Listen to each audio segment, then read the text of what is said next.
never slow up, no I don't take shit. I got no love for the fakeness. If you wanna play tough and wanna hate this, I'll always show up. I don't ever slow up, no I don't take shit. I got no love for the fakeness. If you wanna play tough and wanna hate this, I'll always show up and make a statement. Heute gibt's eine Rindersalami, nämlich mit brasilianischem Beeffleisch. Dazu habe ich mir schon Knoblauch geschnitten und dazu geben wir einen schönen Rotwein aus Frankreich. Das ist ein ganz guter Rotwein. Das lassen wir dann eine Nacht einweichen. Das könnt ihr dann der andere Tag, könnt ihr das aussieben oder komplett dazu machen. Also ich mache es dann immer komplett dazu. Sehr wichtig bei der Salami-Herstellung, keine Zwiebeln oder rohe Sache reinmachen. Ich persönlich mache auch gar keine Kräuter rein, die eventuell nass werden könnte. Was ihr noch nehmen könnt, ist Rum, Schnaps oder auch italienischer Grappa. Das passt sehr gut. Das Beef habe ich jetzt etwas kühl gehalten und habe es vorgeschnitten und es wird ja später dann nochmal eine Nacht eingefroren, weil wir wollen ja Wasser verlieren, deswegen frieren wir das ein. Wenn ihr das ein bisschen länger einfriert, ist das noch besser. So, dann habe ich hier noch vorgefrorenes Beeffett. Das ist Rinderfett und das sind genau 689 Gramm zu meinem Hauptgewicht vom Fleisch. Das sind 30%. Das passt ganz gut. Ist nicht zu fett, aber auch nicht zu mager. Also das passt wunderbar. Ich werde euch das Rezept ganz genau auf 1 Kilogramm in die Beschreibung unten einstellen. Genauso wie die Gewürzmischung. So, dann geht's weiter. Wir schneiden unseren Fleisch in längliche Streifen. Es ist immer besser, wenn man es länglich schneidet, weil dann zieht das der Fleischwolf besser durch. Hintergrund ist, wenn ihr dessen Würfel macht, geht das natürlich auch. Nur stockt das immer. Und wenn der Fleischwolf dann stockt, wird das Brät oder wird das Fleisch warm. Deswegen lasse ich es an einem Stück und lasse den Fleischwolf das so reinziehen, wie er sich das holt, ohne dass er stoppt und ohne fest nachzudrücken. Das ist auch sehr wichtig, dass das nicht zu warm wird. Natürlich wichtig ist auch scharfe Messer. Das kann man vorher ein bisschen abziehen auf feinem Schleifpapier.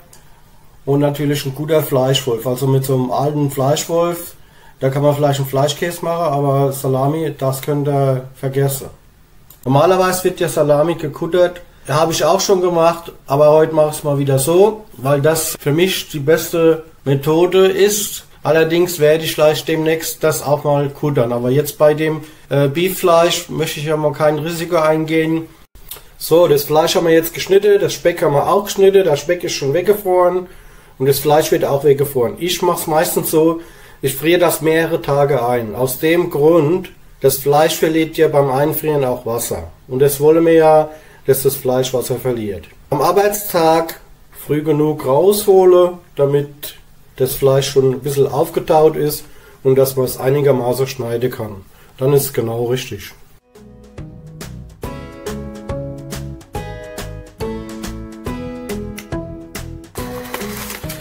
Unser Speck dazu ist alles genau ausgerechnet. 721. Das mischen wir erstmal schön durch, dass alles schön gleichmäßig ist. Und dazu geben wir Starterkulturen nach Packungsangabe und geben schon mal unsere Pfefferkörner, die wir zurecht gemacht haben, dran. Dann kommt unsere Gewürzmischung dran.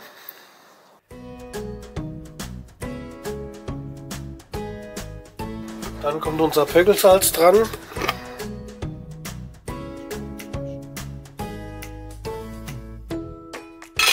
Unser Pökelsalz haben wir dran gegeben, unsere Gewürzmischung haben wir dran gegeben. Zum Schluss kommt unser Knoblauch und der Wein dabei. Das gehen wir jetzt mal drüber. Das alles Kühlstelle im Kühlschrank. Es darf nicht warm sein. Und das tun wir nochmal vermengen und lassen es so, wie es ist, durch den Fleischwolf durch. Da haben wir schon eine gute Vormischung. Bekommen keine Gewürznester. Der Rotwein ist alles drin, der Knoblauch. Starterkultur nicht vergessen. Und das muss alles sehr, sehr kalt sein. So, jetzt gehen wir über zum Wolfen des Fleisches. Ein bisschen Speck, ein bisschen Fleisch, Speck, Fleisch, Speck, Fleisch. Und das müsst ihr gucken, dass das immer durchläuft und nicht warm läuft. Das heißt, immer nachlegen und die Maschine nie laufen lassen, wenn es kein Fleisch hat. Da wird das Fleisch nämlich warm. Seht ihr ja schon, wie hier die Mischung ist. Wenn zu viel Fett ist, dann machen wir ein bisschen mageres Fleisch dazu. Also so stimmt es einigermaßen.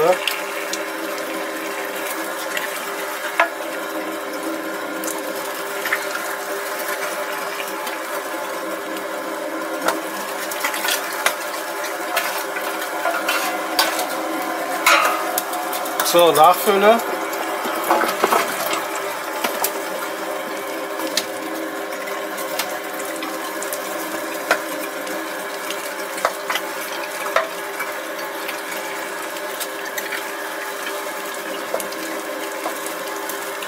Jetzt nochmal kurz durchgemengt und jetzt benutzen wir die Ankers rum.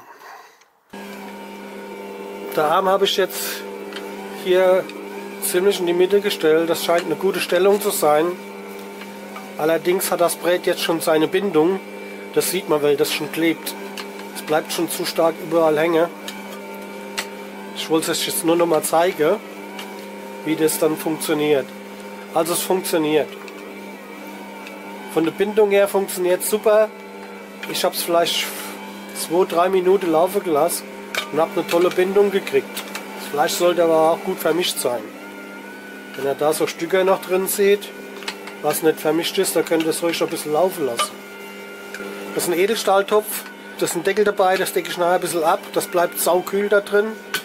Deswegen hole ich meine Brotteige auch immer raus, weil das so kühl drin bleibt. Aber fürs Fleisch wiederum ist es super. Sieht gut aus. Man kann auch hier mit dem Haken ein bisschen probieren, da muss ich das da hinten durchzwängen. Aber das muss man alles ein bisschen ausprobieren. So, jetzt gucken wir mal. Das hat wahnsinnige Bindung. Schaut mal her, das fällt nicht runter, nichts. Das klebt wie verrückt. Ja, also ist perfekt. Also ich habe jetzt einen Rinderkranzdarm genommen.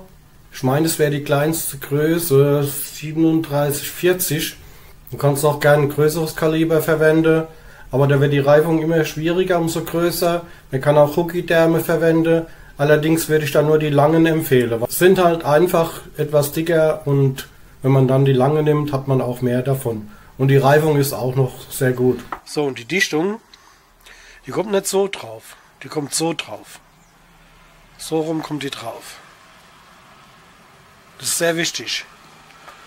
Und wenn er hingeht und tut das alles ein bisschen einölen, dann rutscht es richtig gut. Genauso der Füller. Das habe ich jetzt wieder vergessen. Am Füller innen drin ein bisschen Öl mache. Da rutscht das richtig gut durch. Was kommt jetzt gleich? Seht ihr? Da ist es. So. So. Die müssen jetzt wirklich ganz, ganz stramm gefüllt sein. So, dass sie fast platzen. Sehr wichtig.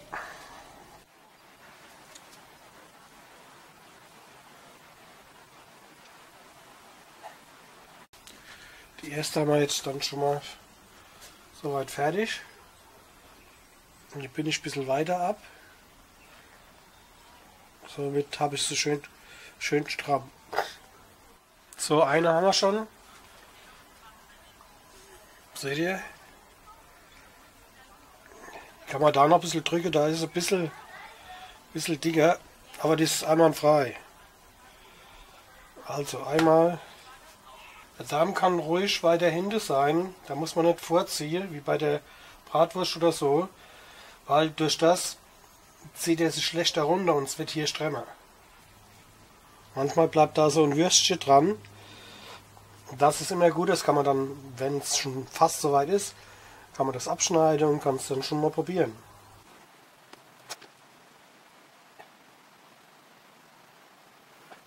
Nach dem Abfüllen werden die Würste bei 20 Grad aufgehangen, damit die Starterkulturen und die Bakterien anfangen zu wirken.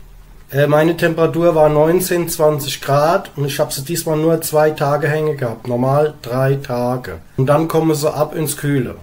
Anfangstemperatur war schon über 90%. Und das ist halt immer abhängig, wie draußen das Wetter bei uns ist. War ja in letzter Zeit immer sehr feucht gewesen. Luftfeuchtigkeit war also ideal für die Salamis. Und wie ihr dann sehen könnt, hier diese Plastiktüte, das sind solche Mülltüte. Wenn man die Luftfeuchtigkeit, wenn die mal jetzt dann zu gering würde, also 69% geht noch, aber wenn es jetzt noch runter geht, dann gehe ich hin und hänge hier noch Handtücher drüber. Nass mache ich es nicht, das könnte man allerdings auch machen, dass man es ein bisschen feucht macht, ein bisschen besprühe mit der Sprühflasche. Aber ich gehe einfach hin, mache hier Handtücher drüber und dann ziehe ich das zu mit dieser Folie, rechts zu links. Da kommen erstens mal keine Mücke dran. Es hört sich jetzt vielleicht lachhaft an, aber funktioniert wunderbar. Es ist nämlich so, geht mal hin, macht eine Salami in eine Kiste rein oder in eine Tüte und macht sie zu, macht einen Thermometer rein, messt die Luftfeuchtigkeit. Ihr werdet ihr sehen, dass ihr über 90% kommt. Und das ist der Hintergrund. Und wie ihr seht, die sind super klasse geworden. Besser kann es doch nicht sein, oder? Das einzige, da haben hier so ein bisschen weiße Flecke. Aber seht ihr, das ist schon wieder weg. Da war die Woche, war die Luftfeuchtigkeit 85%. Und dann habe ich dann 2 Tage danach habe ich gesehen, da kamen dann solche weiße Flecke. Aber die lassen sich ganz leicht wegputzen. Das ist auch nichts Schlimmes. Das ist einfach nur, weil die Luftfeuchtigkeit zu hoch war. Es könnten auch Salzflecke sein, obwohl ich das eigentlich jetzt nicht glaube. Ja, also so sieht's aus. Das sind jetzt mal die Schweinesalamis. Die sind wirklich richtig schön fest. Die lasse ich jetzt die Woche noch hängen. Dann durch sie wegvakuumieren. Eine lasse ich mir noch draußen zum Essen. Man kann ja nicht alles auf einmal essen. Man hat ja auch nicht immer Hunger drauf. Hat schon einer gefragt, ja, esst denn so viel? Ja, ich tue sie einfach vakuumieren und die können bei mir im Kühlschrank gleich ewig. Die gehen überhaupt gar nicht kaputt. Monate, die kannst du sie liegen lassen.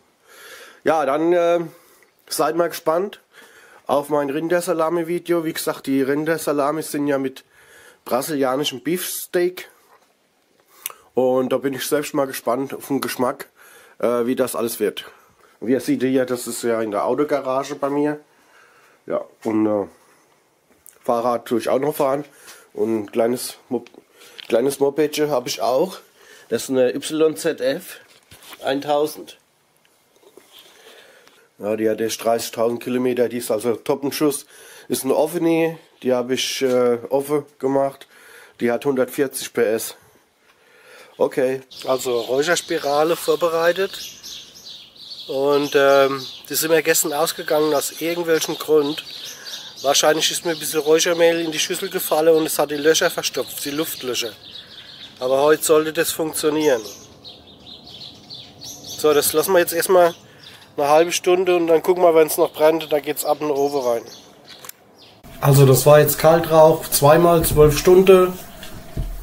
So, ich habe jetzt ein bisschen schlechtes Licht gehabt, ich gehe jetzt mal von hinten, da seht ihr das besser. Ja. Also so sehen sie jetzt aus. So, also ich habe es jetzt nochmal rausgeholt. Also das sind jetzt diese Rindersalamis. Die sind jetzt auch 24 Stunden geräuchert. Mit 4 oder 5 Tage Zwischenpause. Ich glaube, es war sogar eine Woche. Ja, und das sind diese Schweinesalamis.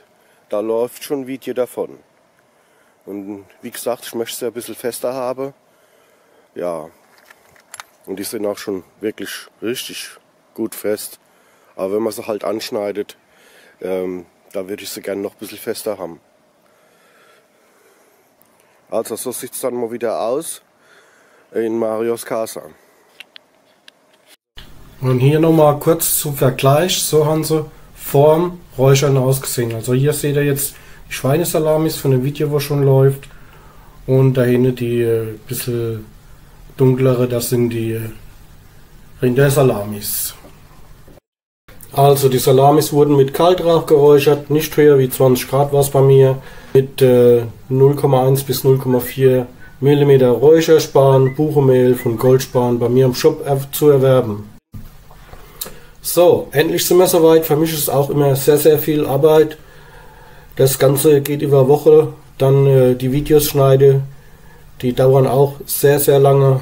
Also da brauchst du mindestens 4 Stunden für so ein Video, bis du alles wieder zusammengerafft hast hier, die ganzen Teile und so weiter. Ja, also so sehen sie aus. Aber nachher wirst du belohnt, das werdet ihr gleich sehen beim Anschnitt. Und dann hat man wieder Lust, fürs nächste zu machen. Und ich mache es ja aus dem Spaß, ich mache es nicht wegen der Aufrufe. Und es ist immer wieder, macht es Spaß, du hast was Geiles zu essen. Und du kannst es einvakuumieren, die kannst du ewig liegen lassen, die kannst du nach 3/4 Jahr im Kühlschrank liegen lassen, da kommt nichts dran. Und die werden noch besser vom Geschmack her. So, da kommen wir mal zum Anschnitt. So, also hier haben wir den Anschnitt. Schaut es euch an, wie klasse die geworden sind. Und die haben überhaupt keinen Reiferand. Null. Wichtig, Würste gut festfülle, dann Reifetemperatur von 90 Grad abfallend. Aber ich schreibe euch das genau in die Beschreibung rein.